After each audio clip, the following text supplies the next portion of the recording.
reaching the halfway point here of AKA 48.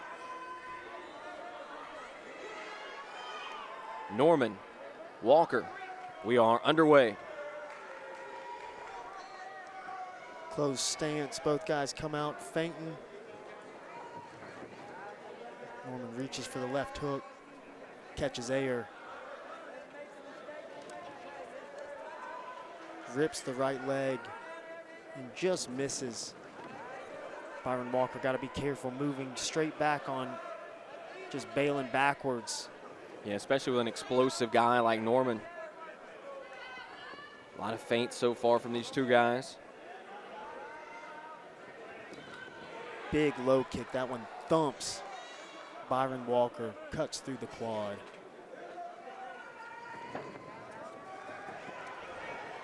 Glen Norman, chin a little high in the air. Byron Walker able to evade most of those strikes. I feel like if Glen Norman just calmed down a little bit, those kicks are thumping though. Yeah, he's finding the range with those kicks. Been unable to connect with the hands just yet. Walker staying out of range. Thus far, Byron doing a good job of keeping his distance, keeping his range like we talked about as he was coming in. But he's not yet been able to capitalize on making Glen Norman miss. His eyes are open.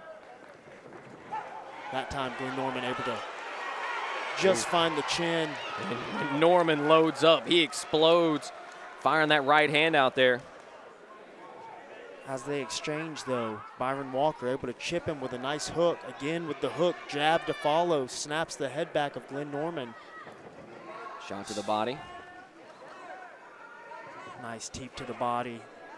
Walker starting to open it up just a little bit. That's a good weapon for Byron, just bringing that kick right up the middle, just to deter the forward movement of Glen.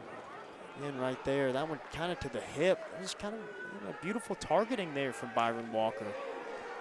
Low kick of his own.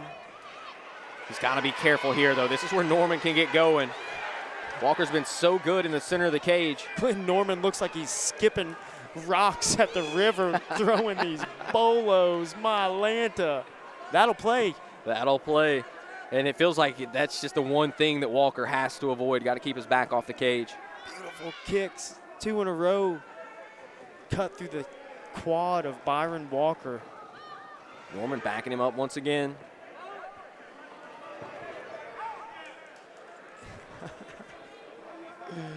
Yes, sir. Right leg rings off the ribs. Norman acknowledged it. These little head jukes of Glen Norman have been somewhat effective, but anytime Byron shoots that teep up the middle, big low kick at the end of the round. Just a reminder, folks, no video recording and no live streaming during the event. You can check it out live on YouTube. No video recording, no live streaming during the event. You will be asked to leave. He absolutely did. I just don't know if he had enough moments and dominant times to like actually eke out the round. Each time that kind of was exciting, it was Glen Norman who was the one active and maybe not always landing a lot, but certainly swinging punches. I mean, look at these shots. Beautiful, beautiful little check hook there from Byron Walker. Byron was certainly effective. I just worry whether or not the judges are paying good enough attention to see that Byron has been a little more tempered but more accurate. Right there, beautiful moment. That's the thing, is the optics, right? Norman's in there slinging, but he really didn't land much in that round. Byron was the one landing for the most part. He was much sharper, much more accurate, and it felt like he got a little bit more of his arsenal going towards the end of the round. But also, those kicks from Glen Norman, they were powerful. We'll see what the second round has in store.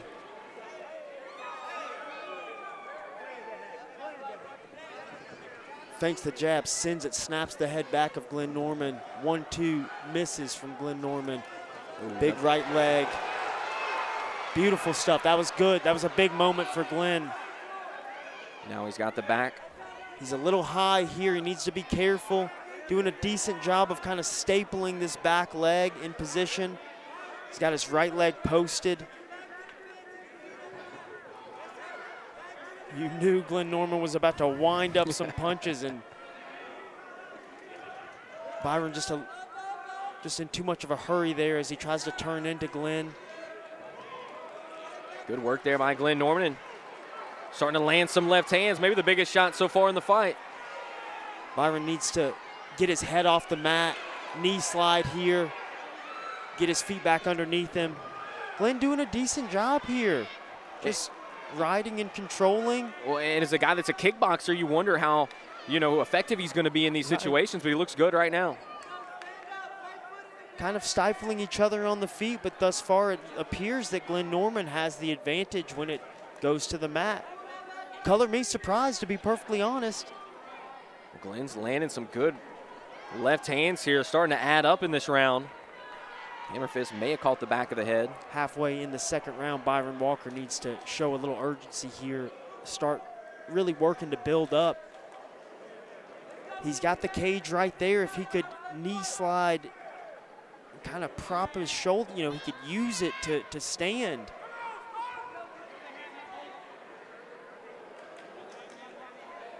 Now Glen doing a better job. He's kind of in between Byron in the fence, kind of taking that option away. Good hip pressure here from Glen Norman. Hey, he's clearly been working on his ground game. A little octopus guard attempt there from Byron Walker, no dice. Glen Norman able to retain top position, moves into the mount. This is not where I want to be, below Glen Norman mounted up. 30 seconds to go. Byron really not having a very good reaction here, not demonstrating competency here. He gets Glen a little high and able to get back to his feet. A big mistake from Glen Norman, not retaining his position, keeping his hooks, getting too high. And now Byron Walker up to the feet, back to work. Beautiful, beautiful kick across the body there for Byron Walker. Needs to be careful with those kicks. Doesn't want to get another one caught and end up on his back. Yeah, that was a great work by Norman, then a good job by Walker to find his way out of the back there. Ooh, stones him. He is out on his feet. Holy cow. Just like that, Byron Walker closes the show. Wow. That was one of the more devastating right hands we have seen recently at American Combat Alliance. That was nasty. And just turns the page. Glen Norman in control of that round, gets stoned, and he is out right here. The overhand and hook afterwards, unnecessary. If you ask Byron Walker, he might say very necessary. Very necessary. Out on his feet, though. I mean, we really haven't seen that recently. The round was about to close. We were inside 5 seconds to go in a round that Byron Walker was most certainly losing, and he finds the finish at the end of round number 2, knocks Glen Norman out cold. Wow. What a shot. Very competitive fight up to that point. Like we said, Glen Norman probably in control. He points to the ground before it happens, too. No. Holy cow. Clip that, ladies and gentlemen. My goodness. Byron Walker, the big right hand, and then the left and another right to finish it off. Wow. Whew. That was a serious knockout.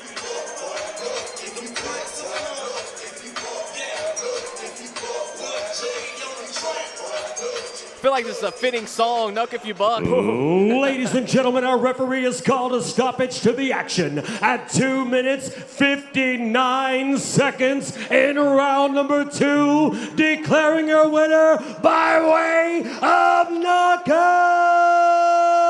Starboy Byron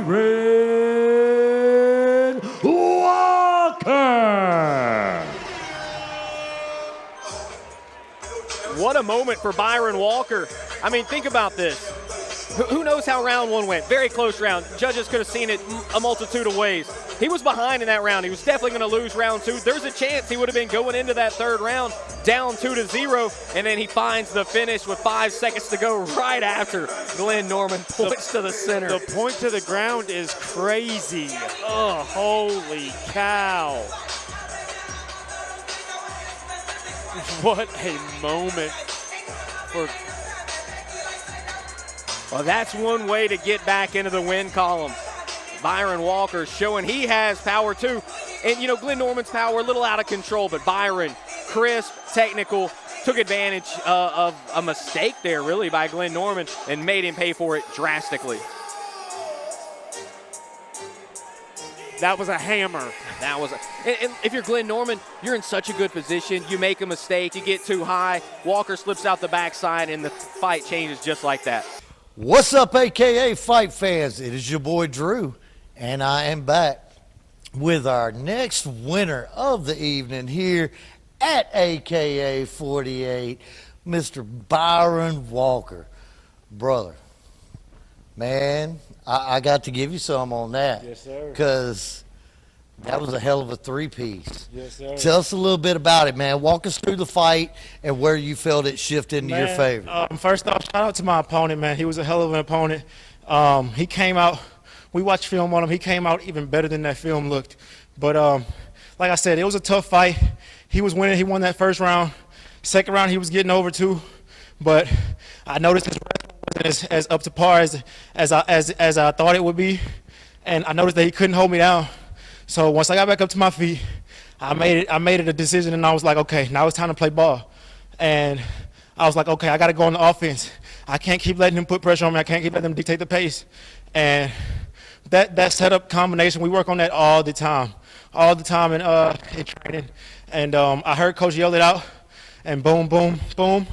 Next thing you know, lights out, game over. Yeah, I was gonna say in the first round, it seemed like you were kind of holding back, maybe trying to gauge, trying to feel him out there. Wasn't throwing a whole lot, you know. He was doing a lot of the work. But then in round two, man, you came out swinging for the fences and picking your shots. You landed it. What was going through your head when you hit him with that first one? You saw him go out. And then, but the ref hadn't stopped you yet, so you got to keep on going. And then you hit him with that second vicious one, and he just finally fell. Right. Yeah, I hit him, and then I seen his eyes go back, so I knew he was out. But like the way he was out, it's like he still was on his feet, and so I just was like, all right, I got to follow up and just make sure he hits the ground. But man, like I said, he's a tough guy. He's a tough SOB, man. That first round, he was kind of dictating the pace. Also, I was slow playing it. I was make sure more so trying not to try not to let all my energy expend. So but with that being said, I ended up giving up the round. So but like I said, that second round, he had me in that tough spot. Once I got up, I made that decision like, okay, all right, now it's really time to go. It's time to put the pedal to the metal. My coach told me that after the first round too, he was like, hey, Byron, we lost that round, but you're doing good. But just now it's time to pick up the pace. And so that's what happened. I was throwing teep kicks, and I didn't think he had a ground game at all. So when I throw the teep kicks, I could tell they were hurting him. Even though I was not landing as much shots, maybe. Every time I would throw, I would see his reaction. Like he didn't like it at all. He was having a bad reaction towards every single shot that landed on him, whether it was a jab, a straight, or a teep, or a kick, or anything like that. He was having bad reactions out there, and ultimately, I just made that decision. I heard Coach call out that combo, and it was time to put it in work, put it in motion, and the rest was history. Well, hey man, you did that. You had a game plan. You came in. You implemented it. You implemented it well, and it worked like a freaking charm. So now what's next for you now that you've got this win? Next, we're going to go back to the drawing board. We're going to get back to training Monday. And I just got to get better. I got to go look at the fight, see all the things that I'm weak at, improve on those things heavily, because I know I still have a lot of things to improve on. So we're going to do that. And then I want to be back fighting as soon as possible. But at the same time, this is a brutal sport, so I do want to work on my skills, and I do want to train so I can be more prepared for my next opponent. Yeah. So now, this isn't your first time fighting for AKA. No. But how was the experience coming here to Marksville, to the Paragon, and fighting for AKA again? It was beautiful. I love fighting for AKA. The first time it didn't go my way. I was fighting on like a 4 days notice. Still ended up being a close fight, but so that was my first experience over here at Paragon. But this time I just made it a point to be like, okay, I've experienced everything. I know what the ins and outs about, just as far as the drive and everything around the surroundings as far as the Paragon goes. And now it's just time to really settle in and really change the outcome that we had the first fight. And so that's what I did. And man, and you did it with, man, I mean, I'm lost for words. I'm never lost for words. But I mean, you put some serious emphasis on it. You finished it off with an exclamation point. Yes, sir. So now you already know I can't let you go without giving you an opportunity to thank those that helped you make it to fight night. Because while you may be in there one-on-one, right, it takes that team. Exactly. Go ahead and thank them. First off, man, I just want to shout out to God. Like, without God, I would not be here at all. I've been getting, like, with every fight camp, I've been getting closer to the Lord, devoting even more in my faith, and it's just been a beautiful experience. And just talking about it is kind of getting me emotional right now. But first off, that's my Lord and Savior. I can't give no praise to God, because without Him, I would not be in this situation at all. So second off, I want to thank all of my coaches, Josh, Brian East, Hanchy, all my training partners, Hunter, Will, everybody, the whole PE squad, Austin, all you guys, man. I would not be here if it wasn't for them guys, because they all trained, they all pushed me to do better. And like you said, even though it's one-on-one when you're in there, couldn't do it without my team at all, like 100%. So all the credit goes out to those guys. They're the reason, that I came out with this victory I came out with this victory tonight. And that's because I put all that preparation in with those guys. Yeah, man. Well, hey, you put in the work. Your team sweated it out with you. It paid off tonight, paid dividends in full, as our boy Dustin Poirier, who recently retired, would say. It was paid in full. Paid in full, baby. Guys, that's it for us here tonight at AKA 48 with our next winner, Byron Walker.